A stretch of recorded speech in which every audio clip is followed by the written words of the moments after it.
1절에서 21절까지 말씀 우리 한 목소리로 같이 읽겠습니다. 시작.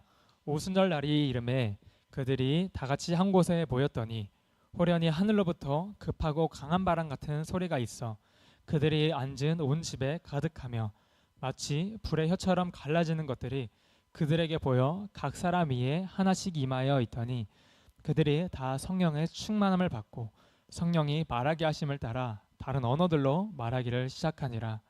그때 경건한 유대인들이 전하 각국으로부터 와서 예루살렘에 머물러 있더니 이 소리가 나매 큰 무리가 모여 각각 자기의 방언으로 제자들이 말하는 것을 듣고 수동하여 다 놀라 신기하게 여겨 이르되 보라, 이 말하는 사람들이 다 갈릴리 사람이 아니냐. 우리가 우리 각 사람이 난 곳 방언으로 듣게 되는 것이 어찌 됨이냐. 우리는 바데인가 메데인가 엘람인가 또 메소보다미아 유대와 갑바도기와 본도와 아시아 부르기아와 밤빌리아 애국가 및 구레네에 가까운 리비아 여러 지방에 사는 사람들과 로마로부터 온 나그네 곧 유대인가 유대교에 들어온 사람들과 그레데인가 아라비아인들이라.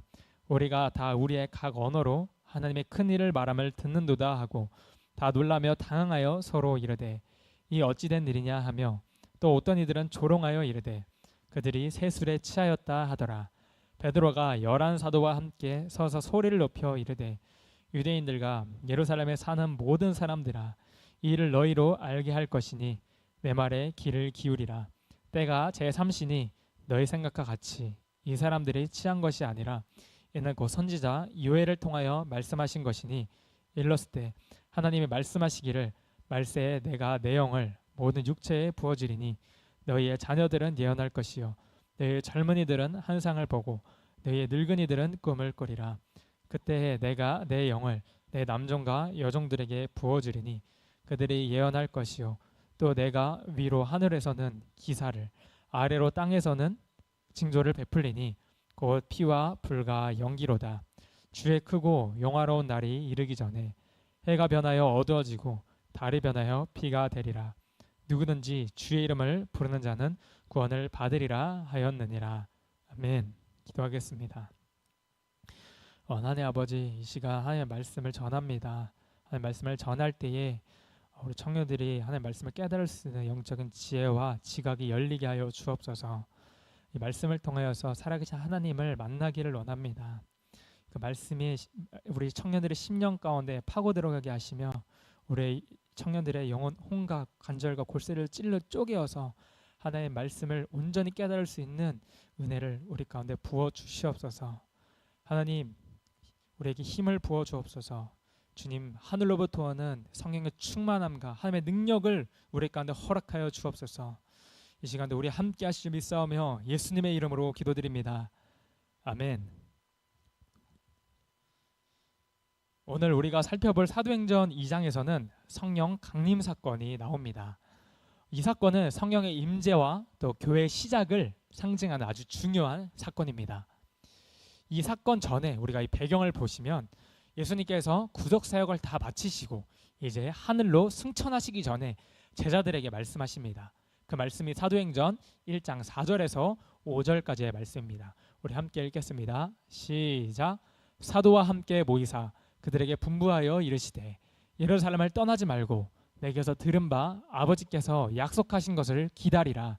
요한은 물로 세례를 베풀었으나 너희는 몇 날이 못되어 성령으로 세례를 받으리라 하셨느니라. 아멘. 바로 예수님께서 하늘로 올라가시기 전에 이제 예루살렘을 떠나지 말고 아버지께서 약속하신 성령을 기다려라. 너희가 며칠이 못돼서 반드시 성령으로 세례를 받을 것이다. 이렇게 말씀하십니다. 이에 제자들은 그 약속을 믿고 예루살렘에 있는 마가의 다락방에서 한 마음과 한 뜻으로 기도합니다. 주님, 성령을 주시옵소서. 성령 하나님 임하시옵소서. 이렇게 그 기도 제목을 가지고 한 마음 한 뜻으로 기도합니다.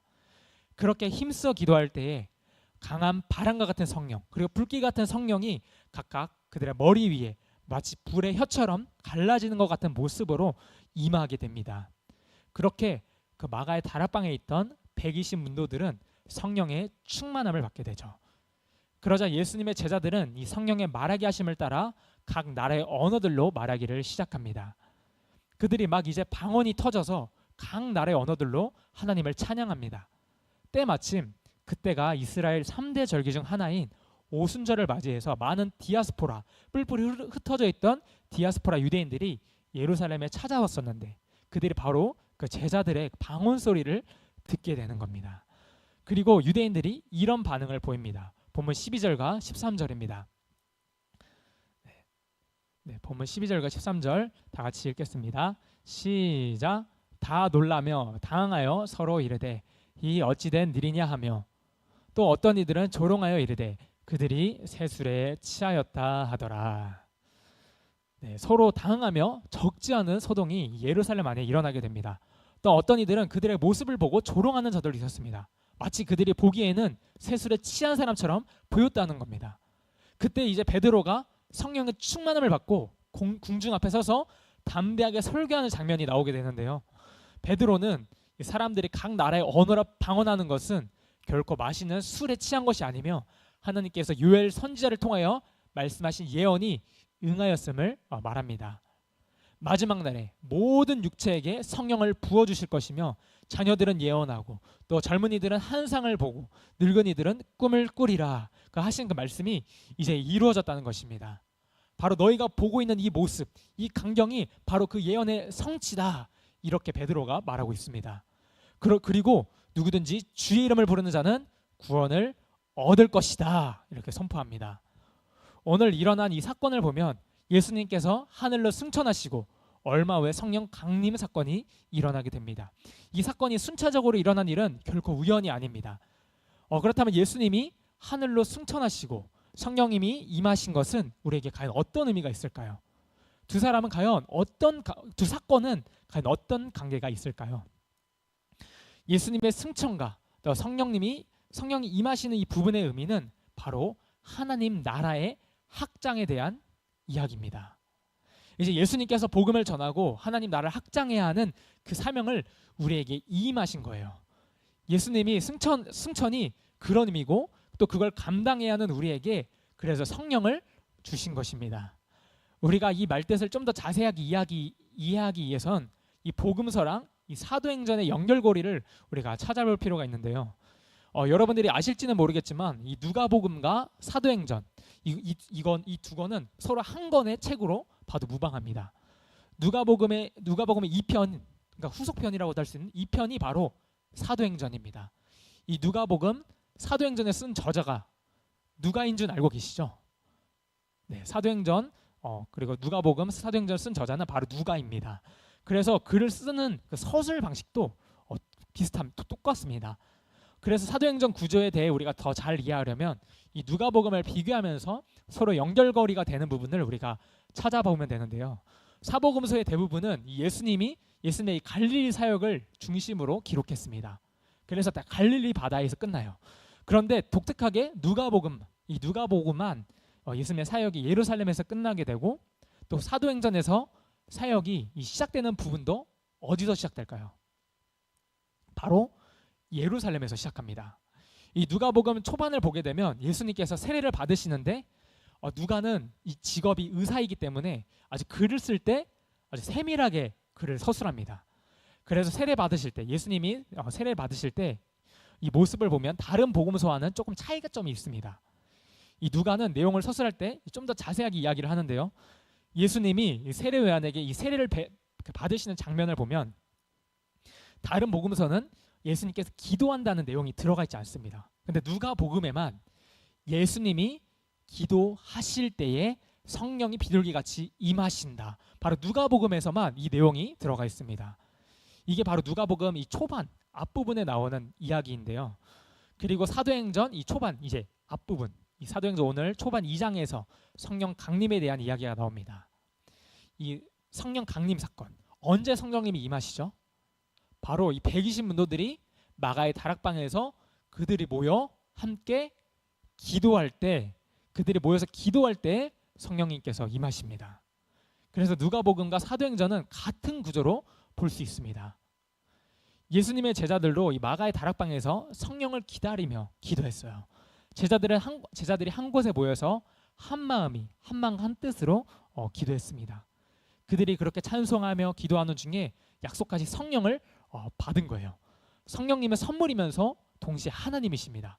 그리스도께서 하늘로 이제 승천하신 것은 바로 오순절에 성령을 주시기 위한 것이었어요. 제자들이 이렇게 방언을 하게 되자 사람들이 뭐라 그랬죠? 술에 취했다고 하면서 조롱합니다. 그때 베드로는 이때다 싶어서 오히려 이를 전도의 기회로 삼고 담대히 설교를 전합니다. 지금 일어나는 이 방언의 현상이 이 선지자 요엘의 예언이 성취된 것임을 선포하죠. 우리 요엘서 2장 28절 32절까지의 말씀 우리 함께 읽겠습니다. 시작. 구후에 내가 내 영을 만민에게 부어주리니 너희 자녀들이 장래를 말할 것이며 너희 늙은이는 꿈을 꾸며 너희 젊은이는 이상을 볼 것이며 그때 내가 또 내 영을 남종과 여종에게 부어줄 것이며 내가 이적을 하늘과 땅에 베풀리니 곧 피와 불과 연기 기둥이라.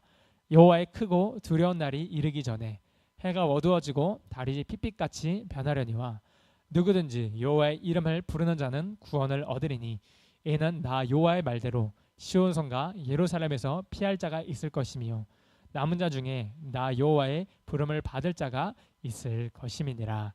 아멘. 바로 하나님은 요엘 선지자를 통해서 만민에게 하나님의 영을 부어주실 것을 약속하셨습니다. 오순절날에 임한 그 성령 강림이 바로 요엘 선지자에게 말씀하신 그 예언이 성취된 거예요. 요엘 선지자가 말한 예언의 성취, 즉 하나님의 영, 성령이 임하는 이 사건에 대해 베드로는 바로 이 말씀을 인용하여서 지금 설교를 하고 있는 것입니다. 베드로는 지금 일어난 이 사건이 바로 말세인 지금 일어났다고 말하고 있어요. 유대인들에게 있어 이 말세란 메시아가 세상을 심판으로 오시는 때를 말세라고 여깁니다. 그런데 지금 베드로는 예수님이 부활하셔서 승천하심으로써 그 말세 때가 이미 시작되었다고 선포하는 거예요. 이는 하나님의 나라가 예수님이 이 땅에 오심으로 already 이미 도래했지만 예수님이 다시 오실 그때까지 not yet 아직 완성되지 않았음을 뜻합니다. 분명한 것은 하나님의 구원과 심판이 이미 이 땅 가운데 시작되었다는 거예요. 그래서 요한복음 3장 17절과 18절에 이렇게 나와 있습니다. 우리 함께 읽겠습니다. 시작. 하나님이 그 아들을 세상에 보내신 것은 세상을 심판하려 하심이 아니요 그로 말미암아 세상이 구원을 받게 하려 하심이라. 그를 믿는 자는 심판을 받지 아니하는 것이요 믿지 아니하는 자는 하나님의 독생자의 이름을 믿지 아니함으로 벌써 심판을 받은 것이니라. 아멘. 바로 예수님을 믿지 아니하는 자는 벌써 심판을 받은 것과 같다고 말합니다. 그렇게 예수님의 제자가 된 우리는 복음을 전해야 하는 것입니다. 하나님의 나라가 시작됐지만 아직 완성되지 않은 그 말세, 우리가 해야 할 일은 바로 복음 전파입니다. 좀 전에 제가 예수님이 하늘로 승천하시고 성령이 임하신 것은 우리에게 어떤 의미가 있냐고 여러분들에게 질문을 했었는데요. 예수님의 승천과 성령이 임하시는 이 부분의 의미는 바로 하나님의 나라의 확장을 시키기 위한 하나님의 뜻이라고 말할 수 있습니다. 이제 예수님께서 복음을 전하고 하나님 나라를 확장해야 하는 그 사명을 우리들 가운데 임하신 거예요. 이임을 하셨기 때문에 우리가 그 사명을 감당해야 하는 것입니다. 하나님께서 하늘 보좌로 승천하시면서 우리에게 주신 지상 명령이 다음과 같습니다. 마태복음 28장 19절에서 20절입니다. 시작. 그러므로 너희는 가서 모든 민족을 제자로 삼아 아버지와 아들과 성령의 이름으로 세례를 베풀고 내가 너희에게 분부한 모든 것을 가르쳐 지키게 하라. 볼지어다 내가 세상 끝날까지 너희와 항상 함께 있으리라 하시니라. 아멘. 그리고 마태복음 24장 14절에는 이렇게 말합니다. 시작. 이 천국 복음이 모든 민족에게 증언되기 위하여 온 세상에 전파되리니 그제야 끝이 오리라. 아멘. 성경에는 예수님을 중심으로 예언이 선포되었고 그리고 성취되는데 이제 예수님과 관련된 그 예언은 이제 남은 예언은 이 땅에 다시 재림하신다는 예언입니다. 그 예언은 반드시 무슨 일이 있더라도 성취될 것인데 그것이 언제 성취되느냐?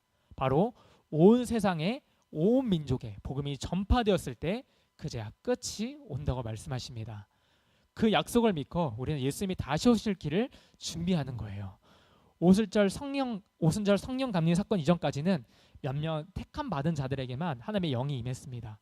그러나 이제 그 약속의 날이 임했고 예수님을 믿는 모든 자들에게 성령님이 찾아오십니다.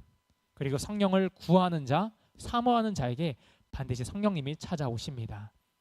여러분들 안에는 성령님이 계시나요? 여러분들 안에 성령님이 계십니까? 네, 아멘.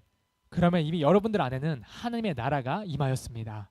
그래서 예수님께서 하늘 승천하시면서 우리에게 성령을 주신 것이며, 성령을 받은 자, 하나님께서 함께 하시는 자는 그 복음의 사명, 하나님이 우리를 통하여 이루시고자 하는 그 지상 명령을 수행해야 하는 것입니다.